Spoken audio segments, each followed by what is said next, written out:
Haleluya. Salam kasih persaudaraan. Salam sehat. Selamat kita jumpa kembali dengan saya Pendeta Piki Mawundo. Apa kabar sidang jemaat yang ada di rumah masing-masing, dan kepada siapa saja yang mengikuti acara pada pagi hari ini. Saya akan menyampaikan firman Tuhan dengan judul Allah bekerja di tengah kesulitan, atau tema Allah bekerja di tengah kesulitan. Sebelum kita dengar firman Allah, mari kita berdoa. Terpujilah Tuhan Yesus yang begitu baik, karena kasih setia kemurahan-Mu kami ada. Pada hari ini kami mau dengar kebenaran firman Tuhan. Roh Kudus urapi kami, hikmati kami, membuat kami mengerti siapakah Allah di tengah kesulitan, dan apakah yang dapat kami sikapi hati kami untuk menghadapi kesulitan berdasarkan kebenaran firman Tuhan. Kami percaya Roh Kudus menolong kami untuk mengerti. Hamba-Mu sudah diurapi oleh Roh Kudus dalam nama Yesus. Haleluya. Amin. Puji Tuhan. Kita akan membaca di dalam konteks Mazmur pasal 46 ayat 1 sampai ayatnya yang ke-8. Untuk pemimpin biduan dari Bani Korah dengan lagu alamat nyanyian. Allah itu bagi kita tempat perlindungan dan kekuatan sebagai penolong dalam kesesakan sangat terbukti. Sebab itu kita tidak akan takut sekalipun bumi berubah, sekalipun gunung-gunung goncang di dalam laut, sekalipun ribut dan berbuih airnya, sekalipun gunung-gunung goyang oleh gelora. Kota Allah, kediaman yang maha tinggi, disukakan oleh aliran-aliran sebuah sungai. Kota Allah, kediaman yang maha tinggi, disukakan oleh aliran-aliran sebuah sungai. Allah ada di dalamnya, kota itu tidak akan goncang. Allah menolongnya menjelang pagi. Bangsa-bangsa ribut, kerajaan-kerajaan goncang. Ia memperdengarkan suaranya dan bumi pun hancur. Tuhan semesta Allah menyertai kita, kota benteng kita ialah Allah Yakub. Puji Tuhan. Lembaga Alkitab memberi judul Allah kota benteng kita. Dari konteks ini, saya mengajak untuk kita mempelajari dari sisi Allah bekerja di tengah kesulitan. Jadi kita akan mempelajari dari sisi Allah bekerja di tengah kesulitan. Yang kita harapkan tentunya, siapakah Allah? Siapakah Allah? Siapakah Allah bagi kita di tengah kesulitan? Dan apakah kita sudah menerima Allah itu sebagai kota benteng kita? Ya. Mari kita sama-sama melihat ada 3 hal yang akan kita pelajari. Yang pertama, siapakah Allah bagi kita di tengah kesulitan sementara kita hadapi dan jalani di hari-hari ini. Kita lihat dalam konteks firman Tuhan ini, ayatnya yang kedua, Allah itu bagi kita tempat perlindungan. Bani Korah mengatakan bahwa Allah itu tempat perlindungan bagi mereka. Demikian juga dengan kita di hari-hari ini.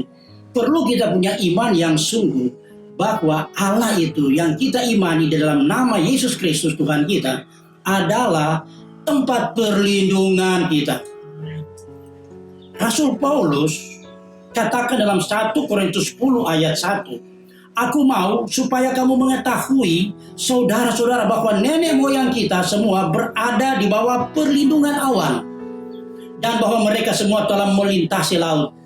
Ini dahsyat bagaimana Allah melindungi umat Tuhan yang begitu banyak keluar dari tanah Mesir di waktu siang, panas terik tentunya di padang gurun, Allah melindungi dengan tiang awan. Mereka rasa adem dalam perjalanan yang luar biasa di waktu malam, kedinginannya di padang gurun, tapi Tuhan lindungi mereka juga dengan tiang api. Luar biasa perlindungan Tuhan. Itulah sebabnya Paulus ingatkan supaya jemaat di Korintus percaya bahwa Allah berkuasa melindungi umat-umat Tuhan. Demikian juga dengan keberadaan kita yang sementara kita jalani hari-hari ini. Siapa lagi Allah bagi kita? Ya, di dalam ayatnya yang kedua ini, Allah itu adalah kekuatan sebagai penolong dalam kesesakan, kesempitan, kesulitan. Tuhan sebagai penolong. Bani Korah katakan sangat terbukti ya sebagai penolong. Tuhan Yesus katakan dalam Yohanes pasal 14 ayat 16 sampai 17 bahwa Dia minta kepada Bapa supaya murid-murid diberikan seorang penolong untuk apa? Diam dalam kehidupan anak-anak Tuhan, murid-murid Tuhan, dan menyertai selama-lamanya. Ya, seorang pribadi yang punya pikiran, punya perasaan, punya kehendak.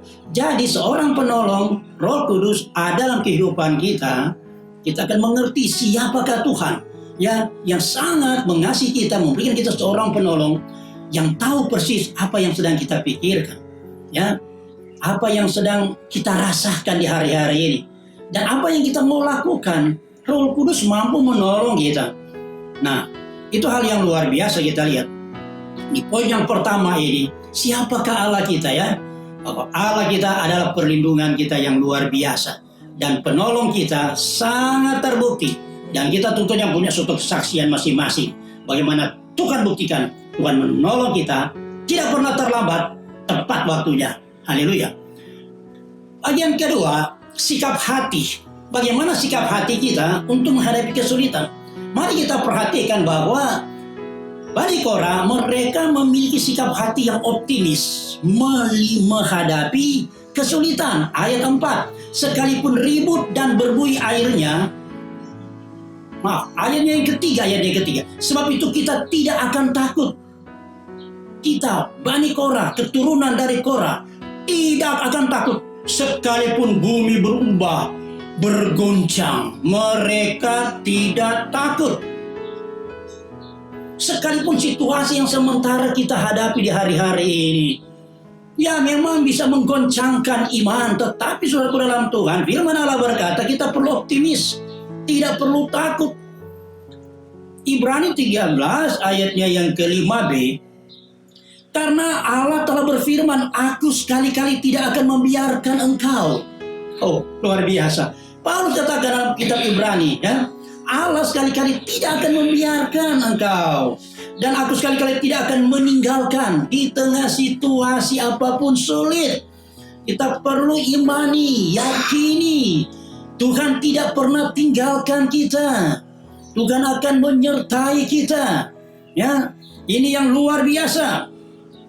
Itulah sebabnya, sebab itu dengan yakin kita dapat berkata. Kita katakan, kata-kata profetik kita ini, yaitu apa saudaraku dalam Tuhan? Kita berkata apa? Tuhan adalah penolongku. Aku tidak takut. Tuhan penolong pribadi. Tuhan penolong keluarga kita. Tuhan penolong jemaat Tuhan. Ya, tidak perlu takut. Firman Allah berkata demikian, saudaraku dalam Yesus. Kemudian kita lihat sifat optimis yang luar biasa yang kita boleh pelajari dari Bani Korah ini.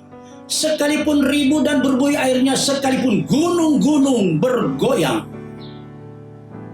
mereka tidak takut. Gunung-gunung bergoyang. Firman Allah berkata dalam Yesaya 54 ayat 10. Yesaya 54 ayat 10. Sebab biarpun gunung-gunung beranjak dan bukit-bukit bergoyang, tetapi kasih setiaku tidak akan beranjak. Ini kan hebat.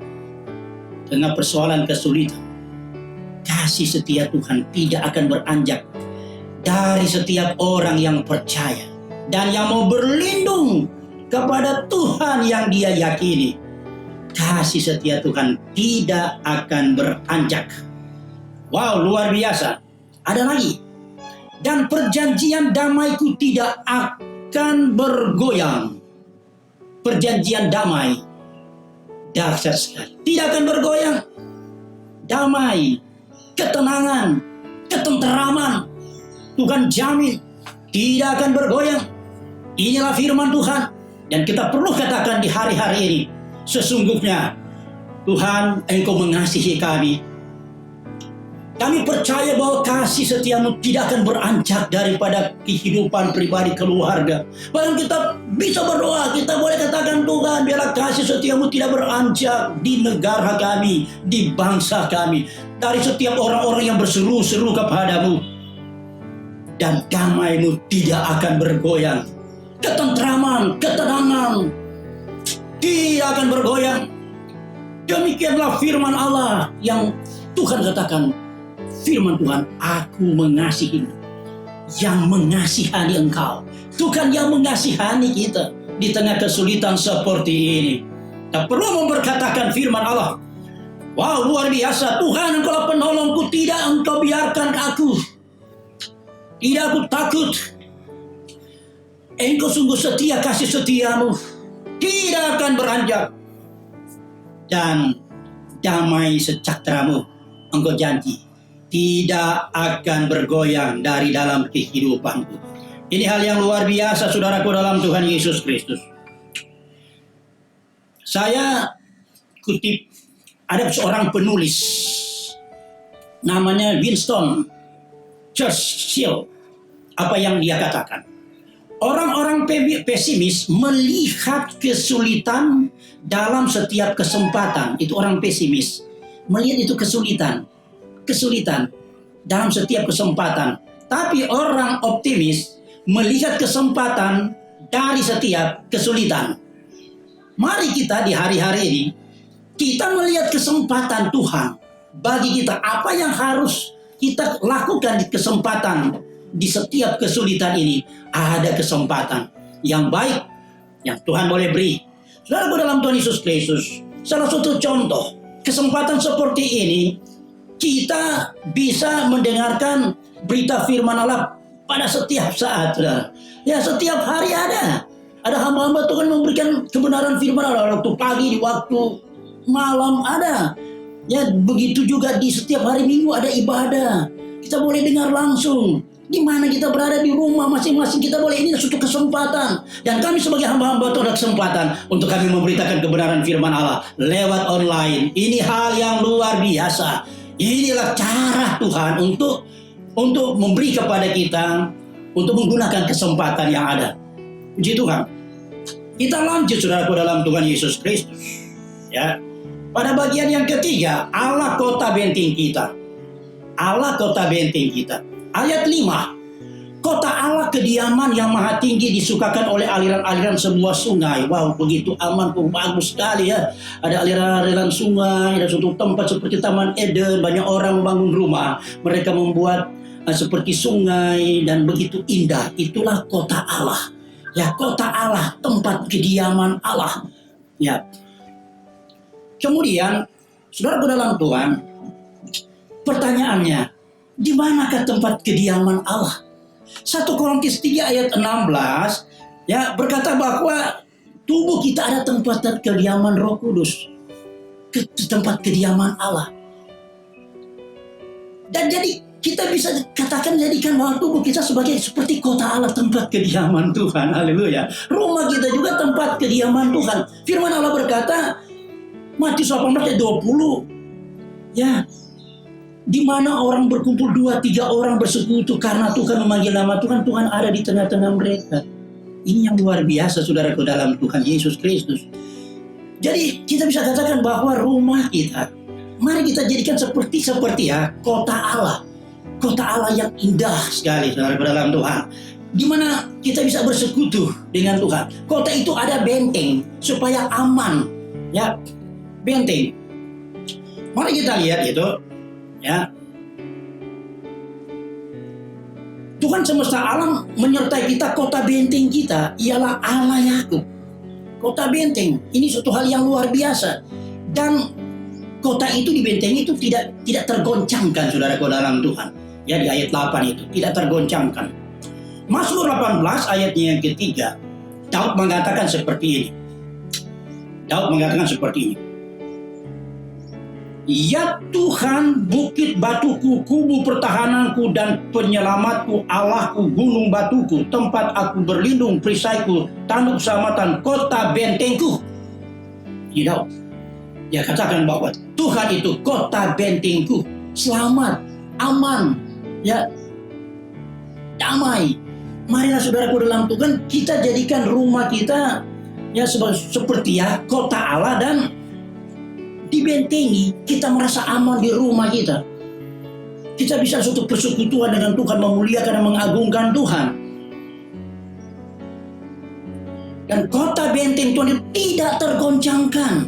Ibrani 12 ayat 28. Ibrani 12 ayat 28. Jadi karena kita menerima kerajaan yang tidak tergoncangkan, nah ini suatu kota benteng, itu ada suatu kerajaan, ya, kerajaan Allah, dan kota bentengnya ada tempat kediaman Tuhan, ada pribadi kita, keluarga kita. Kita terima ini, ya, suasana kerajaan Allah. Firman Allah mengatakan, karena kita menerima kerajaan Allah yang tidak tergoncangkan, kerajaan Allah tidak tergoncangkan, saudara Tuhan. Ya, damai sejahtera sukacita itu tidak tergoncangkan, itu Tuhan yang memiliki itu, yang luar biasa. Marilah kita mengucap syukur. Hari-hari ini, mari kita bersyukur kepada Tuhan di rumah kita. Kita jadikan seperti kota Allah, dibentengi, ya, kita merasa aman karena Tuhan ada.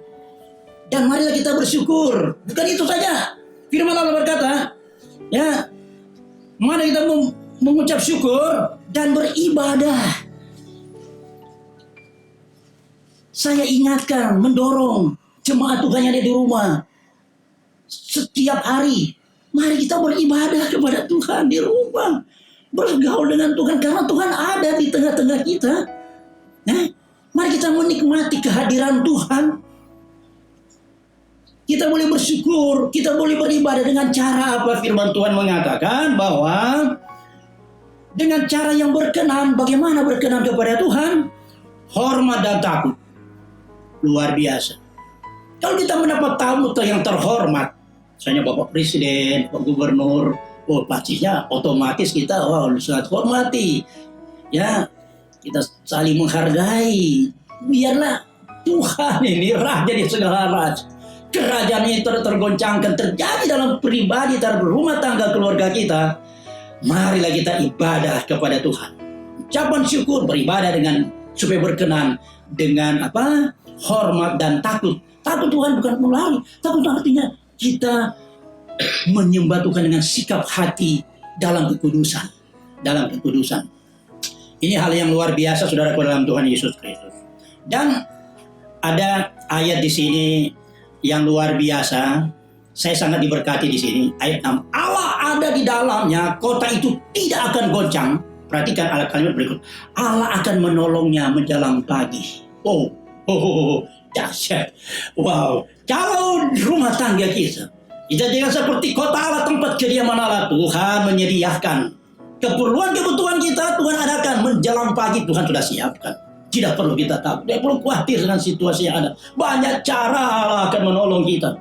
Ya, situasi di luar kita, di sekitar kita mungkin tergoncang, tetapi menjelang pagi Tuhan menolong kita.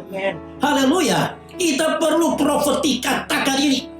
Karena di dalam Keluaran pasal 12, 35 sampai 37, di situ bagaimana Tuhan nyatakan kehebatan pertolongan Tuhan bagi orang Israel.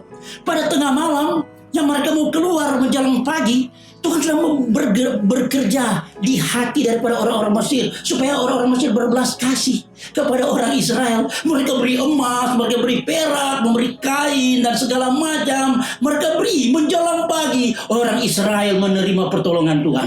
Dan saya bisa katakan, hanya dalam satu malam saja kekayaan orang Mesir diberikan kepada orang Israel, kepada umat Tuhan. Demikian juga dengan kita, saudaraku dalam Tuhan. Menjelang pagi, haleluya, situasi pun tergoncang, tetapi percayalah, menjelang pagi Tuhan akan nyatakan pertolongan bagi kita. Haleluya, haleluya. Jadi saudaraku dalam Tuhan, kita perlu imani dan kita perlu jadikan Tuhan adalah kota bentengku, kota benteng keluargaku.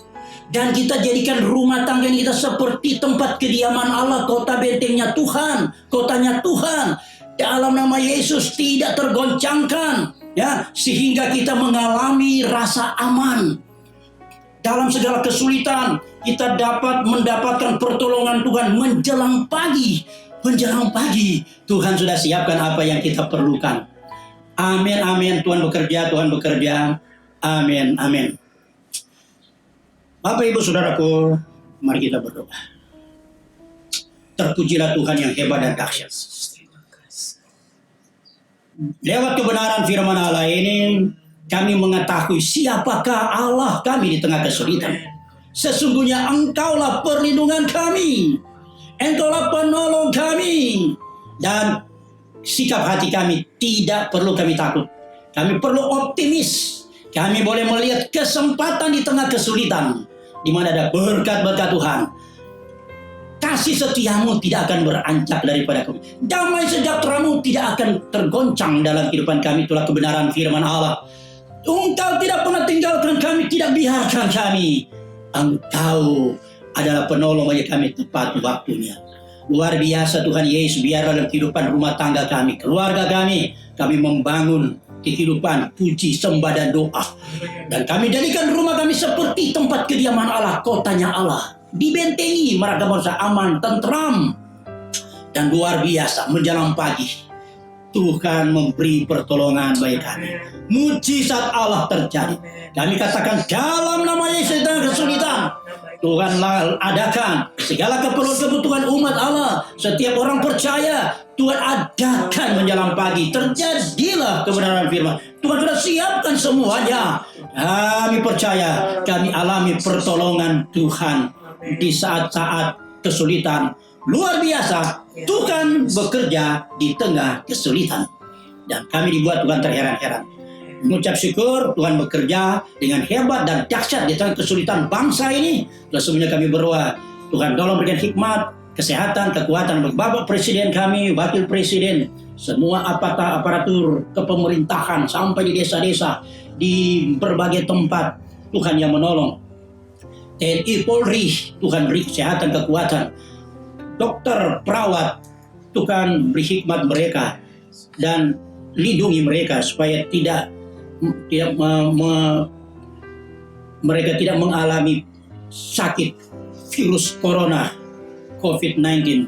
Tolong lindungi mereka, kasihani mereka Tuhan. Kami berdoa khusus bagi saudara-saudara kami yang ada di rumah sakit, yang sementara berjuang untuk hidup di tengah penderitaan sakit corona ini. Tuhan, dengar seruan kami berdoa dalam nama Yesus. Tuhan, kasihan, Tuhan berbelas kasihan, karena kami percaya siapakah Tuhan. Tuhan penolong kami. Tuhan juga penolong bagi saudara-saudara kami yang lagi sakit. Salam menjelang pagi, setiap hari menjelang pagi, biarlah mereka mendapatkan pertolongan, mendapatkan kesehatan, mendapatkan kekuatan baru, mendapatkan pengharapan yang hebat dan dahsyat, dan terjadilah kesembuhan, terjadilah pertolongan Tuhan nyata. Terpujilah Engkau di surga. Terima kasih buat kebenaran firman Allah ini. Tuhan yang melindungi setiap anak-anak Tuhan, melindungi kami semua bangsa ini dari penyebaran COVID-19 ini. Dalam nama Yesus, diberkatilah kami semuanya, dan Tuhan menyinari kami dengan wajah-Mu. Berilah kami kasih karunia yang semakin melimpah. Hadapkanlah wajah-Mu bagi kami. Berilah kami damai sejahtera Tuhan. Dan kami percaya Yesus Tuhan adalah Immanuel, Allah yang menyertai kami hari ini, besok, dan seumur hidup kami. Dalam nama Yesus, haleluya. Amin. Tuhan memberkati Bapak Ibu yang sudah mengikuti acara ini. Dan sampai jumpa pada kesempatan berikutnya. Shalom, Philadelphia, kasih bersaudara. Amin.